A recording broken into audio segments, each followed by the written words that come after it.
এদিকে এসো, এদিকে এসো। মা আমায় ডাকছিলে? হ্যাঁ বাবা নারদ, আমি তোমায় ডেকেছি। এদিকে এসো তো নারদ। আচ্ছা, তুমি তো সব সময় ভগবানের কাছে বসে কীর্তন শোনো, কীর্তন গাও। আচ্ছা নারদ, যারা যারা ভগবানকে ভালোবাসে, যারা যারা ভগবানকে ভক্তি করে, শ্রদ্ধা করে, তার শেষ জীবনের গতিটা কি হয়? কথাটা শুনে দেবর্ষি নারদ হেসে বলে উঠলেন, আমা তুমি যে প্রশ্নটা করলে, এই প্রশ্নের উত্তর দেবার সময়ও আমার নেই, আর আমি জানি না তো দেব কি। সে কি নারদ, তুমি ভগবানের কাছে থাকো, ভগবানের গুণানুগুণ কীর্তন গাও, আর তুমি নিজে জানো না যে ভগবানকে ডাকলে কি হয়? বলে না। তবে মা, তোমার প্রশ্নের উত্তর আমি জেনে এসে তোমাকে দিয়ে যাব। বলে ঠিক আছে নারদ, তুমি তোমার বাবার কাছ থেকে জেনে আমায় বলে যেও। নারদের বাবাটাকে চতুর্মুখী ব্রহ্মা। ব্রহ্মার কাছে নারদ গিয়ে দাঁড়িয়েছে, পিতা পিতা, যারা যারা ভগবানকে ডাকে, ভালোবাসে, শ্রদ্ধা করে, তার শেষ জীবনের গতি কি হয়? যেই না কথাটা বলেছে, বলছে শোনো নারদ, এই প্রশ্নের উত্তর তো আমার জানা নেই। সে কি, আমি জানি না? তুমি আমার বাবা চারটি মুখ তুমি জানো না, তাহলে জানে কে? বলে একজন জানলে জানতে পারে, যে গাঁজা ভাঙ খায়। আমা বলো তো দেখি, কে গাঁজা খায়? ভোলানাথ গাঁজা খায়? কোনদিন কেউ দেখেছো ভোলানাথ গাঁজা খায়? কেউ বলতে পারবে না। একটু আগেই তো শুনলেন বাবা বৈষ্ণব, আর আমরা যারা বৈষ্ণব পদ অবলম্বন করেছি, বাবা নেশা বর্জন করতে হবে, নেশা নিষিদ্ধ। মানে আমাদের একটা চা পর্যন্ত খাওয়া যায় না। তাহলে একটা চা যদি নেশার মধ্যে পড়ে, তাহলে বাবা ভোলানাথ বৈষ্ণব হয়ে তিনি গাঁজা ভাঙ খায় কি করে? বাবার তো একটাই নেশা, হরি নামের নেশা। তাহলে বাবাকে দাও যে গাঁজা কলকে গুলো যায় কোথায়? বলে ওটা বাবা খায় না, বাবার ভূত পেতনি নন্দী ভিমিরা খায়। বাবা কোনোদিন খায় না। আর ভুল করে মা এ জীবনে কোনোদিন বলো না যে বাবা গাঁজা খায়। বাবা বৈষ্ণব, বাবা গাঁজা খায় না। তো এইবার লক্ষ্য করেন আমার ভোলানাথ। আচ্ছা মা, ভোলানাথের বাড়ি কোথায়? কৈলাস। কৈলাসে গিয়ে নারদ আর ব্রহ্মা ডাকছে, নন্দী বলো ভেঙ্গি বলো। হ্যাঁ রে, বাবা কোথায় গেল? চারিদিকে খোঁজাখুঁজি বাঁধি দিয়েছে, বাবাকে দেখতে পাচ্ছে না। হাই ভগবান, তাহলে কোথায় গেল? ধ্যানাযোগে বসলো, আর ধ্যানাযোগে বসে দেখছে বাবা কি করছে জানো? বাবা তো কৈলাস ছাড়া আরো একটা প্রিয় জায়গা আছে। বলো তোমার সেই জায়গাটা কোন জায়গা? শ্মশান। বাহ, দেখেছো আমি গাইবো কীর্তন কি, আমার থেকে তো বেশি জানি। তাহলে বাবার বাড়ি হচ্ছে শ্মশান। বাবার সব থেকে প্রিয় জায়গা শ্মশান। তো বাবা ধ্যানাযোগে আজকের ব্রহ্মা নারদ ধ্যানে দেখছে বাবা কি করছে জানো? আচ্ছা না, শিব ঠাকুরের বাহনটা কি? ইঁদুর। ইঁদুর শিবের বাহন নাকি ইঁদুর? দেখেছো, খিচুড়ি শিলেও যাই, ওইটা তো গণেশের বাহন। তাহলে শিবের বাহন ষাঁড়, মানে বৃষ। এইবার ধ্যানাযোগে ব্রহ্মা নারদ দেখছে শিব ঠাকুর কি করছে জানো? বাবা ঘুরে বেড়ায় ষাঁড়ের পিঠে, ও বাবা চড়ে বেড়ায় ষাঁড়ের পিঠে। বাবা বুড়ো শিব গো, বাবা বুড়ো শিব, বাবা বুড়ো শিব গো, বাবা বুড়ো উলুধ্বনি। ছোটে বেটাই ষাঁড়ের পিঠে, বাবা ঘুরে বেড়াই ষাঁড়ের পিঠে। আমার বাবা বড় শিব গো, শিব গো। ওই মন্দিরের বাবা বুড়ো শিব, শিব গো মন্দিরের বাবা বুড়ো শিব, শিব গো মন্দিরের বাবা বুড়ো শিব। আবার শ্মশানে মশানে থাকি ছাই রস্য গায়ে মাখে, শ্মশানে মশানে থাকি ছাই ভস্য গায়ে মাখে,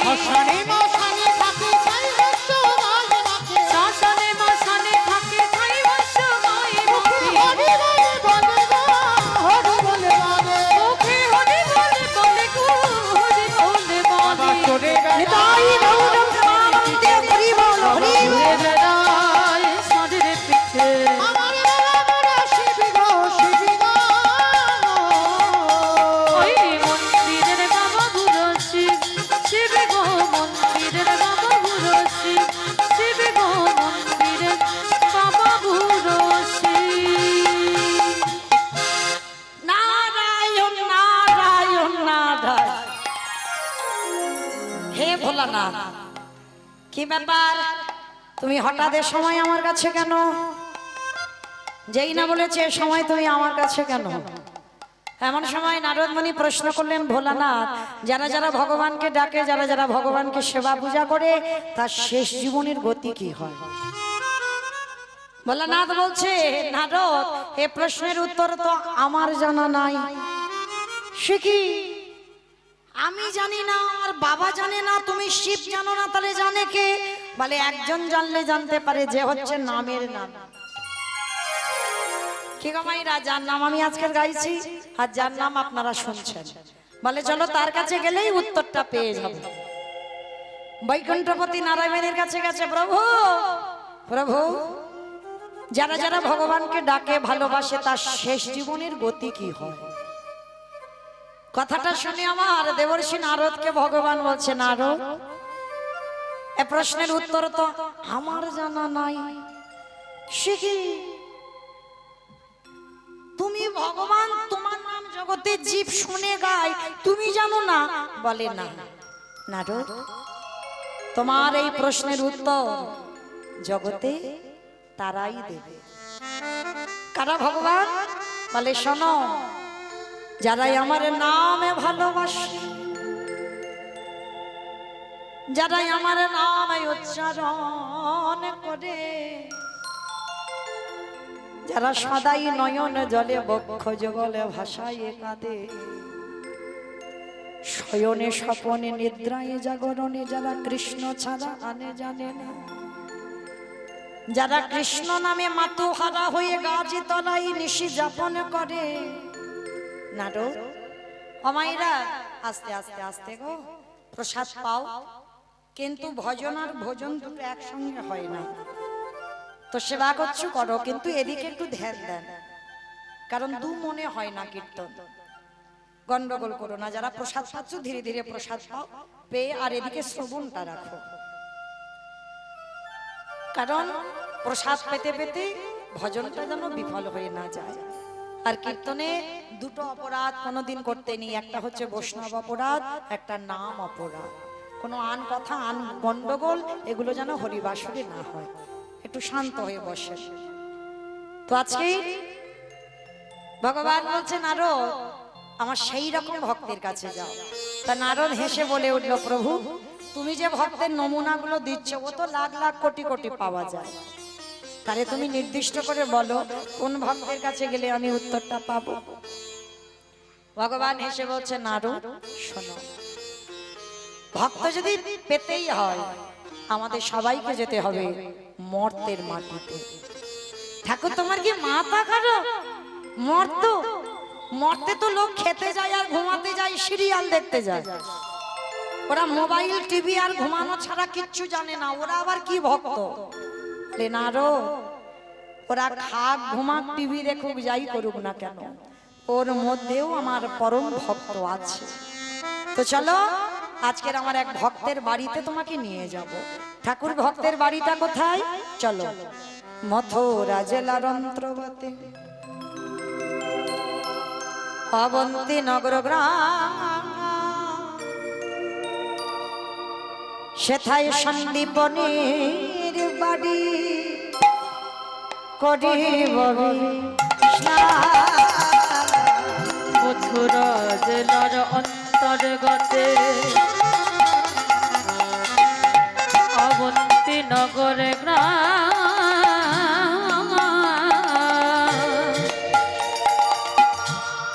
সেথা সন্দীপনের বাড়ি করিব বিশ্রাম। বলি যাব আমরা ভাবিতে, বলে যাব আমরা সেই ভক্তের ঘরে, আজ বিশ্রাম এবারে যাব আমরা সেই ভক্তের ঘরে। ভগবান আসছে কোথায়? মায়েরা নামগুলো মনে রাখবেন, কারা কারা আসছে মর্তে। ব্রহ্মা, বিষ্ণু, মহেশ্বর আর দেবর্ষি নারদ। চারজনে বৈষ্ণব রূপ ধরেছে আর বৈষ্ণব রূপ ধারণ করে আসছে ভক্তের বাড়ি। ভক্তের বাড়িটা হচ্ছে মথুরা জেলার অন্তর্গত অবন্তীনগর গ্রাম। আর অবন্তীনগর গ্রামে ভগবানের এক ভক্ত বাস করতেন, যার নাম সন্দীপন মুনি। এই সন্দীপন মুনি কেমন ভক্ত ছিল জানো মা? আপনারা বড়াই করেন ভক্ত, আমরাও বড়াই করি ভক্ত, কিন্তু সন্দীপনী মুনির মতো নয়। একেবারে অন্য ধরনের, একেবারে আলাদা, মানে উল্টো ভক্ত যেটাকে বলে। কিরকম উল্টো? আপনারা আমরা কি করি মা? ঘুম চোখটা খুলে স্নান করে শুদ্ধ বসন পরিধান করে ভগবানের কর্ম করি। অনেক অনেক ভক্তরা আছে আগে সংসারের কাজ সেরে নেয়, তারপরে ভগবানের কাজ করে। আবার অনেক অনেক ভক্তরা আছে বাবা, তাদের বেড ট্রি দিতে হয়। মানে বেড ট্রি মানে বুঝো তো? ঘুম চোখটা খুলবে, আগে চা খেতে হবে, তবে ঘুমের নেশাটা কাটে। এরাও ভক্ত, এরা ভক্ত নয় কিন্তু বলছি না, এদেরও ভজনটা আলাদা। অনেক অনেক রকমের ভজন সাধন আছে। তো সন্দীপনী মুনির ভজনটা কেমন ছিল জানো? প্রতিদিন যমুনা স্নান করত ব্রহ্ম মুহূর্ত। ব্রহ্ম মুহূর্ত কাকে বলে? সূর্য উদয়ের 1 ঘন্টা 36 মিনিট আগে। এই সময়ে রোজ যমুনা স্নান করে। আর যমুনা স্নান করে ভিজে কাপড়ে দরজার ধারে বসে বসে কাঁদে। অমাইরা বলতে পারবে কাঁদে কার জন্য? আপনারা একটাই কথা বলবেন, কেন ভগবানের জন্য? না, এ জীবনে কোনোদিন স্নান করে সন্দীপনী মুনি ভগবানের জন্য কাঁদে না। তাহলে কাঁদে কার জন্য? ওই ভিজে কাপড়ে দরজার ধারে কাঙালের মতো বসে থাকে। দয়াময়, আমার দুয়ারে তুমি একটা অতিথি পাঠাও। কি গো মায়ের, একেবারে উল্টো ভক্ত নয়? ভগবান সেবা পরে হবে, আগে অতিথি। দরজার ধারে বসে বসে কাঁদে। যদি অতিথি না পায় সেদিন নিজেও কিছু খায় না, আর আমার ভগবানকেও কিছু খেতে দেয় না। মনে রাখো মা, ভিক্ষাই যা সম্বল। কোনো সম্পত্তি নেই, কোনো টাকা পয়সা জমানো নেই, ভিক্ষাই যাবে, পারলে তবে খাওয়া হবে। কিন্তু অতিথি সেবা না হলে জলস্পর্শ করে না, ভগবানকে সেবা দেয় না। আচ্ছা বলো তো মা, আগে অতিথি সেবা না আগে ভগবান সেবা? আগে কোনটা? আগে অতিথি সেবা। জানি সবাই, মানি কজন? অত সোজা নয়। জানি সবাই আগে অতিথি পরে ভগবান, কিন্তু মানি কজন? দেখবেন মা, অনেক অনেক ভক্তরা আছে না, তবে আপনাদের কাউকে বলছি না, আমি আমার এলাকায় দেখেছি, বহুবার চোখে পড়েছে। দুপুরবেলা কোনো অতিথি ভিক্ষুক এসে বলছে, মা সকাল থেকে কিছু খাওয়া হয়নি, দুটো খেতে দিবি মা দুপুরবেলা? অনেক অনেক মায়েরা কি বলে জানো? এই যে এখন আমার হাত জোড়া, তুমি অন্য বাড়ি দেখো, খেয়ে দে কাজ নেই, দুপুরবেলা একেবারে খাবার টাইমে আসতে হলো। কি মা, অনেক মায়েরা বলে না রেগে গিয়ে? আর একটা কথা মনে রেখো মা, ভগবান কোনোদিন নিজ রূপে তোমার কাছে আসবে না। ওই যে জগন্নাথের যে রূপ দেখছো ওই রূপে তোমার কাছে আসবে না। ভগবানের ওই যেমন বাঁকা করে বাঁকা হাতে কালো শশী, ওই রূপে আসবে না। আমার নিতাই গৌরী যে রূপে আসছে সেই রূপে আসবে না। গোপালে যেমন নাড়ু খাচ্ছে ওই রূপে আসবে না। ভগবান ভক্তের কাছে আসে অতিথি রূপে, আর এমন রূপ ধরে আসবে যাকে দেখলে তুমি ঘৃণা বোধ করবে। ওই জন্য বলছে বাবা, মানুষ হয়ে আগে মানুষকে ভালোবাসো। আর যদি তুমি মানুষকে ভালোবাসতে না পারো, তোমার ভগবানকে তুমি কোনোদিনই ভালোবাসতে পারবে না। সে যত নিজ জাতি হোক, আগে মানুষকে সম্মান করো, আগে মানুষকে শ্রদ্ধা করো, আগে মানুষকে ভালোবাসো। আর মানুষকে ভালোবাসলে আমার ভগবান সারা জীবন তাকে দর্শন দেয়। সন্দীপনী মুনি প্রতিনিয়ত অতিথি সেবা দেয়। তো আজকের দিনটা কেমন দেখেন বাবা, সকালবেলা 3 জন বৈষ্ণব সেবা হয়ে গেছে। মনে আনন্দ, নাচতে নাচতে বাবা ভগবানের জন্য রন্ধন করে ভগবানের চরণে গেছে। ভগবানের চরণে গিয়ে জানাচ্ছে, প্রভু আজকের আমার দিনটা কত ভালো, তুমি জানো সকালবেলা আমি 3 জন বৈষ্ণব সেবা দিয়েছি, নাও তুমি আবার প্রসাদ পাও, তারপরে তো আমি পাবো।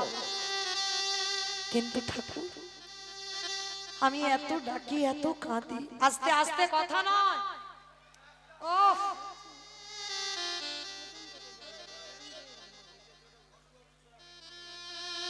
প্রসাদ পাচ্ছ পাও, কিন্তু এত গন্ডগোল হচ্ছে কেন? সন্দীপন মণি নয়ন জলে বুক ভাসিয়ে কাঁদছে, দয়াময় ছোটবেলা থেকে তোমায় ভালোবাসি, ছোটবেলা থেকে তোমায় ডাকি, আমার ডাক কি তোমার কানে যায়? ওগো দয়াময়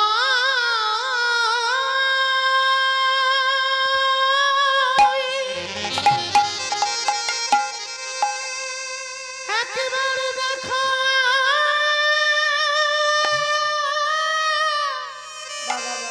দেখো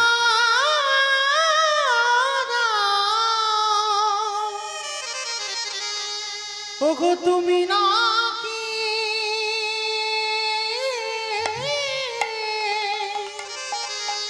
ভক্তি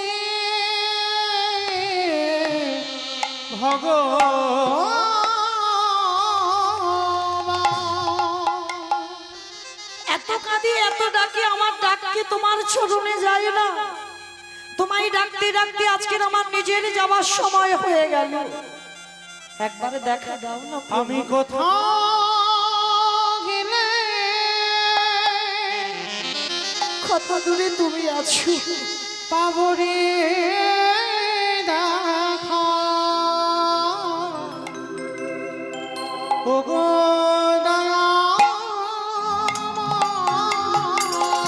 আমি কোথায় গেলে একবার দেখা দাও। পাবো রে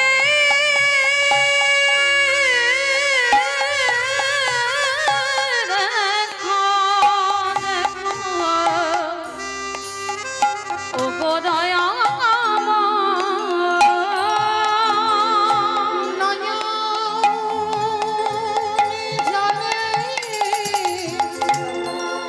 ডাকিলে নাকি প্রভু তোমার কৃপা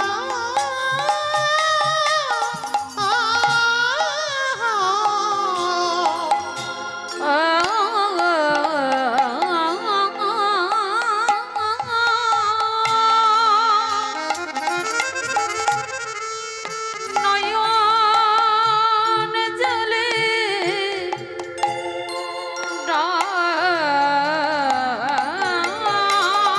ডাকিলি নাকি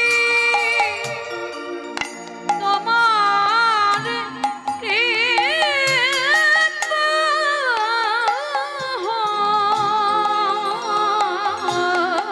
কোথাও গেলে পাবো দেখা ওগো নিতাই গৌর প্রেমানন্দে হরি বল হরি বল। পাবো রে দেখো ওগো দেখা দেখা দাও দেখা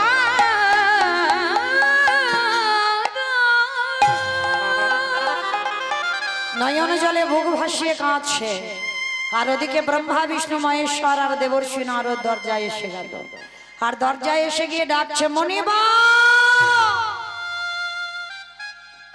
মাইরা মানুষের ডাকে ভগবানের ডাকে তফাৎ হবে না? যেই না ডেকেছে হৃদয়ে জুড়ানো ডাক, কি ডাক? পারসটা ফেলে দিয়ে দরজায় এসে দেখছে 4 জন বৈষ্ণব। ভগবান ধরে ধরতে দিল না, চিনেও চিনতে পারলো না।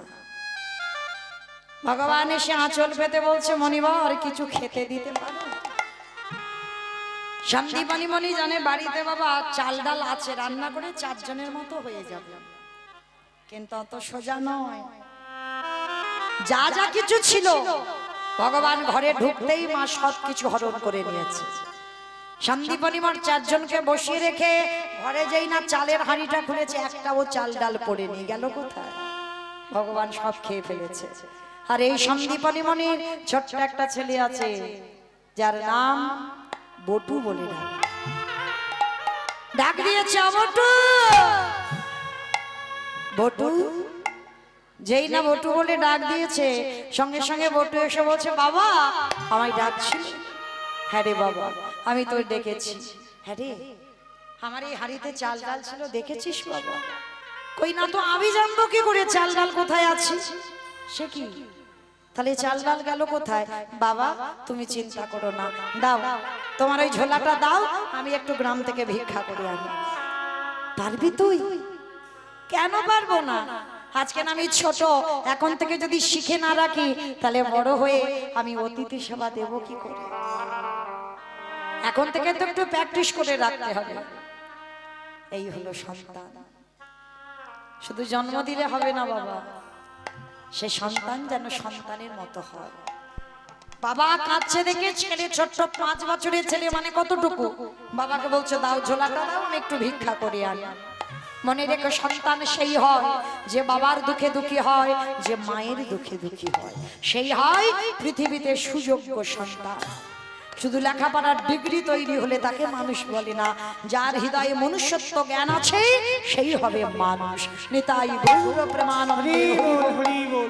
তো আজকে লক্ষ্য করেন, ছোট্ট ছেলেটা বাবাকে দণ্ডবত প্রণাম প্রণাম করে বলছে, বাবা আমি আসছি একটু ভিক্ষা করে। বাবা বলছে, শোন, দূরে কিন্তু যাবি না, কাছাকাছি ভিক্ষা করেই তুই চলে আসবি। ছোট্ট ছেলেটা ভগবানের কাছে জানাচ্ছে, প্রভু আমার জন্য নয়, আমার বাবা মার জন্য নয়, আমি যাচ্ছি অতিথি সেবার জন্য ভিক্ষা। কাঁধে ঝোলাটা নিয়ে বেরিয়ে পড়লো। আর ভগবান তো ওদেরই বাড়িতে ছদ্মবেশে আছে, বৈষ্ণব সেজে। মনে মনে ভাবলো, এই রে, এলাম ওর বাবাকে পরীক্ষা করতে, ওর ছেলে এখন বাঁধা হয়ে দাঁড়াচ্ছে, এখন কি করব? তাহলে ছেলেটাকে একটু ঘষে মেজে নিতে হবে। তো এইবার ভগবান কি করেছে, ওই নিজের দেহ থেকে একটা বটুর মূর্তি বের করেছে। আর বটুর মূর্তি বের করে একেবারে বাবা আসল বটু যাওয়ার আগে ভগবান বটু সেজে গোটা গ্রাম ভিক্ষা করে নিয়েছে। আচ্ছা মায়েরা বলো তো, আপনাদের এই যে সরবেরিয়া পুরাতন বাজার কালী শীতলা মন্দিরে এই যে প্রাঙ্গণে কীর্তন, আচ্ছা যদি একটা ছেলে 5 মিনিট আগে আপনাদের গোটা গ্রাম ভিক্ষা করে নিয়ে যায়, সেই ছেলেটা যদি আবার 5 মিনিট পরে আসে, দেবেন ভিক্ষা? মেরে তাড়া করবে না? আজকের বটুকে পরীক্ষাটা নিচ্ছে, দেখো কেমন ভগবান নিজের দেহ থেকে বটুর মূর্তি বের করে গোটা গ্রাম ভিক্ষা করে, মথুরা, গোটা মথুরা ভিক্ষা করে নিয়ে গেছে। এইবার আসলে বটু যাচ্ছে ব্রজমাদের দরজা। যেই না ব্রজমা ওই বটুকে দর্শন করেছে, বলে বলেন, সকালবেলা তোর বাবা ভিক্ষা করে নিয়ে গেল, তুই 5 মিনিট আগে ভিক্ষা করে নিয়ে গেলি, আবার আবার তোর বাবা তোকে পাঠিয়েছে, দেখাচ্ছি মজা তোকে, দাঁড়া। সবাই মিলে বেতের বাড়ি দিয়ে বটুকে বেতটা ধর, দূর হয়ে যা, বেরিয়ে যা, দূর হ। কৃষ্ণ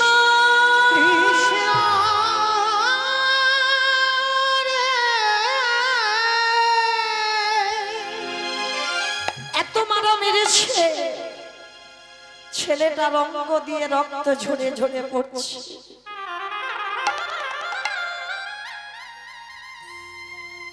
এরাই হলো কৃষ্ণ ভক্ত।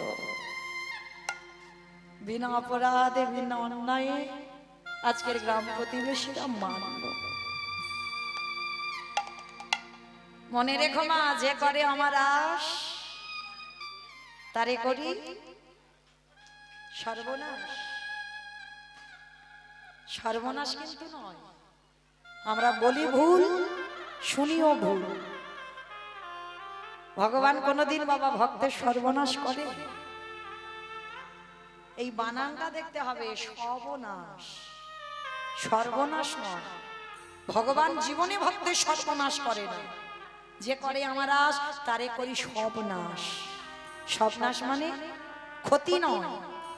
তোমার আত্মীয় পরিজন, বন্ধু বান্ধব, যাকে তুমি বেশি ভালোবাসো, সবার আগে ভগবান তাকে চিরজনমের মতো কেড়ে নেবে।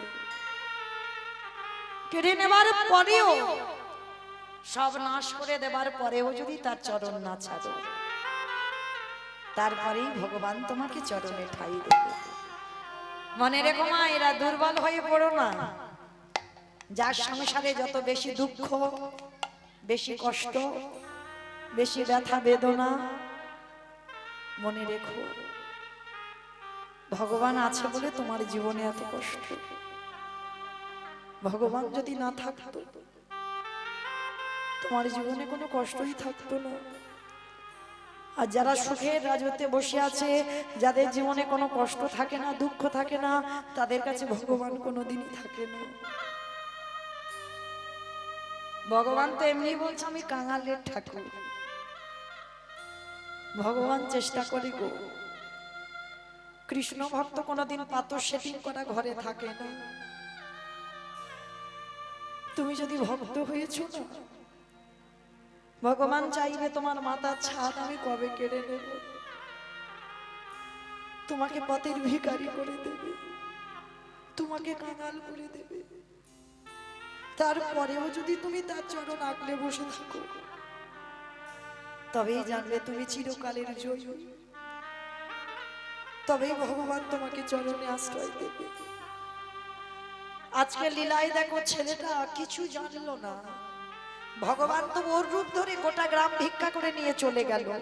শুধু শুধু গোটা গ্রামের লোক তাকে মারলো, আর এমন মারলো ছেলেটার অঙ্গ দিয়ে রক্ত ঝরে ঝরে পড়ছে। কৃষ্ণ বুঝিনি ভাই, তোকে ভালোবাসলে এত কষ্ট পেতে হয়, তোকে ভালোবাসলে এত দুঃখ পেতে হয়।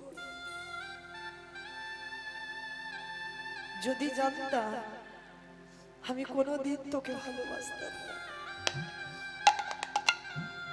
যদি বুঝতে পারতাম তোকে ভালোবাসলে এত কষ্ট দিবি, আমি কোনোদিন ভালোবাসতাম না। ছেলেটা মনে মনে করলো, এ জীবনে যদি আমি বৈষ্ণব সেবা দিতে না পারি, এ জীবনে রাখবো না, এই জীবনে যমুনার জলে ত্যাগ করবো। কি গো মাইরা, ছোট্ট ছেলের চৈতন্য দেখেন, বৈষ্ণব সেবা দেবো না তো জীবন রাখবো না। ভগবান তো ওদেরই বাড়িতে বসে বসে চিন্তা করলো, আহারে ছেলেটা যদি মরে যায়, আমাকে তো কেউ ভগবান বলবে না। যাই, ছেলেটাকে বাঁচাতে হবে। কি করে বাঁচাবে?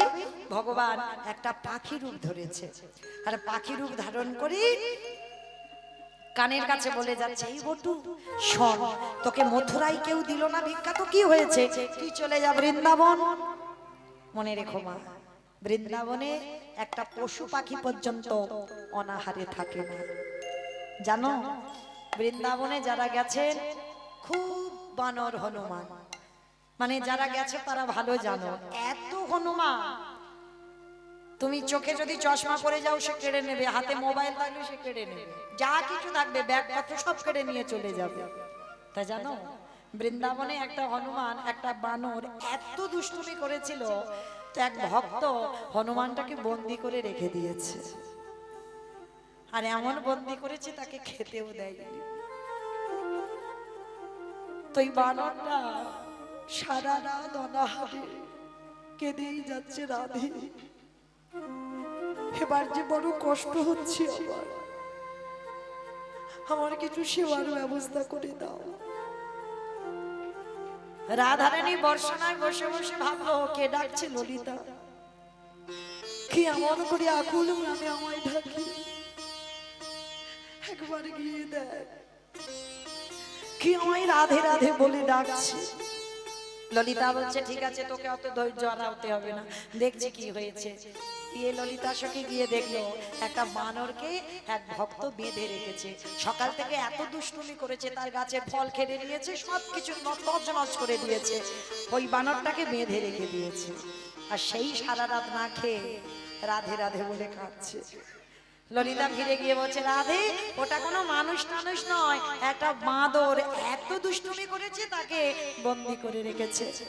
ললিতা রে, ও বানরে জাতি হতে পারে, কিন্তু ও যে অনাহারী আমার নামে ধরে ডাকে, আর এই ব্রজের মাটিতে বসে যে একেবারে রাধে বলে কাঁদিতে পারে, আমার রাধা রানী বললেন সখী রে, মনে রেখো মা, কৃষ্ণ বলে যারা ভজন করো, ভগবান চিত্রগুপ্ত বিচিত্রগুপ্তকে বলবে খাতা খুলে দেখো তো ভক্ত কি কি জগতে করেছে। ভগবান খাতা খোলাবে, কিন্তু যদি কেউ একবারে রাধে বলে কেঁদে বেড়া, আমার রাধা রানী কোনোদিন চিত্রগুপ্তকে ডেকে বলে না খাতা দেখো। একবারে যদি আমার রাধা রানীর চরণে কেউ আশ্রয় করে, আমার রাধা রানী কোনো বিচার না করে তাকে চরণ তলে